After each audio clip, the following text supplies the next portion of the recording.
一只猫仔带我豆豆仔行，作者刘静渊。过年过节的时，阮翁兴找人拍麻将。有一日暗时，伊欢欢喜喜买罐头转来饲猫仔，讲是即只猫仔带财，才互伊赢钱。猫仔毋捌代志，有罐头通食，就敢若是天大的好物，三两喙就食甲清气动动。自安尼了后，即个人客就住伫店斗，日时出去佚佗，暗时转来困，日子过了真自在。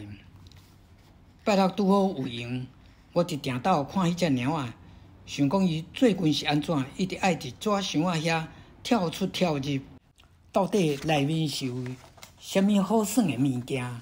我来甲看卖咧。啊，无看无代志。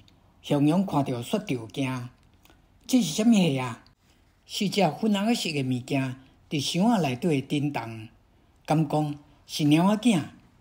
详细甲看，除了粉红色的身躯，嘛已经有薄薄仔毛、感仔色、白色两只好斑，安尼话啊！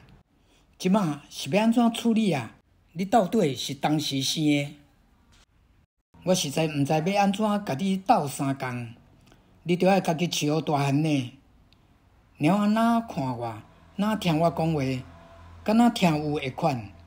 等我讲煞，伊搁再跳入去箱仔内，甲伊的猫仔囝客做伙。迄时我的心肝头感觉足温暖。兼猜阮拢是做人阿母，爱囝儿的心是相共的，这是阮厝内底的大喜事。